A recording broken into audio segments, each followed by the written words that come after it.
My family for generations were entrepreneurs. Oh. One of the reasons my grandparents had to come to the United States, where they were living in Ukraine, and it was during the Bolshevik takeover of the Russian states, and my grandparents were merchants. They sold things, and they didn't. So they were Jewish merchants, and so they would be killed. So, but even when they came to the United States, they started their own business. And one thing I notice here, there's so many immigrants, and you would know this, that come here. It's difficult to get work, so they start their own business. And I find that the most successful and dedicated and determined, we're going to make this happen, are particularly Asian women. They start their own businesses here in the U.S., and it's just amazing. And so that was in my blood. And my father was an entrepreneur. And when my grandparents came to Arizona, my dad said, "Come here. There's a lot of opportunity." They bought overalls and chickens, and they put fresh eggs in their pockets every day and went door to door selling eggs. So I didn't see the risk in doing that. It was something I knew I always wanted to do. Oh. Now, and so that because of that, I knew I wasn't going to stay in corporate life all my life, that I wanted to be on a bigger stage, helping more people than just one company. And I'd had enough of the corporate craziness. So, the hierarchy and all of that. So I really wanted to have the power to create what I wanted to create. So did it take courage? A lot of people said that you're so brave. I didn't see it as bravery. I'd always had a plan. In fact, I told my boss, the day he hired me in my last job, I said, I'm going to be here about 5 years and I'm going to start my own business and write books. And then the day I resigned, he was shocked.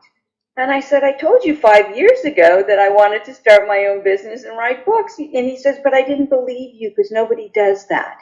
Oh my gosh. And I'm like, you know what? No, I do that. And it's fine that people stay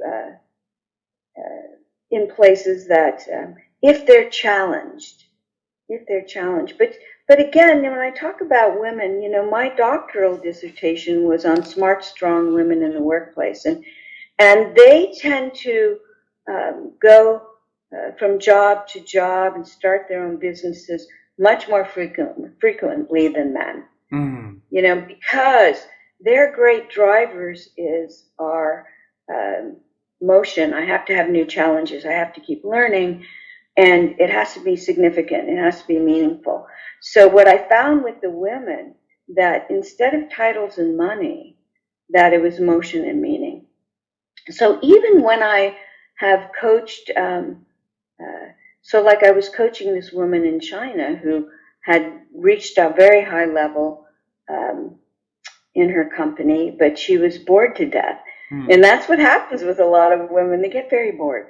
And I said, and she said, I'm tired of the politics here. I just, I don't want to be here anymore. But I have a family. I have to take care of my parents, my kids. And, I make the most money. And everyone says you shouldn't leave. You've got such a good salary and a great position. And I said to her, should. You don't like this job, but you're living by everybody's shoulds. You're living by your friends who tell you not to leave. You're living by, your society. Have you asked your family? And she said, no. I said, well, maybe they would support you. And I said, you've reached this level. And exactly like what you just said to me, could you not find more challenge somewhere else with all your experience? Well, I don't know. I shouldn't leave. Well, 2 hours later, after the coaching, she came back to me and said, okay, I got it. I had to sit with it. You're right. I'm living by shoulds instead of what I want. And of course, I can either get a job somewhere else or even start working on creating my own consulting firm. So we live by too many shoulds. Yeah. Too many shoulds. I shouldn't do that. I have a family to support. That's what I always hear with the men. I have a family to support. Have you asked your family? Would they support you in doing something else? Usually they say yes, because they don't want to see you burnt out and angry. You know? So look at your shoulds and see how they're getting in the way of your dreams. Beautiful.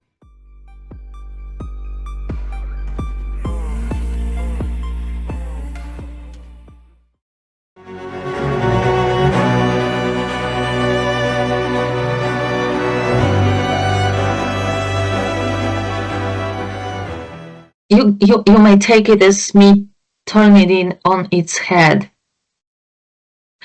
but it is listening to younger people because they see things differently, and they see things differently for a reason. And I think that sometimes the older generations don't pay enough attention to why it's seen differently, and seeing word differently, how can we move forward faster? How can we move forward with more grace? Perhaps. And then, to your point, never, ever, ever dismiss the wisdom of our seniors. You laugh, but I remember my grandpa and grandma, I told you, on the farm. To this day, I know what herbs to use for healing certain things. Just because they told me. They don't teach you that at school. Right? And that's, and it's not just the wisdom of curing something when you're in a field. It's the wisdom of appreciating and respecting the wisdom of our elders.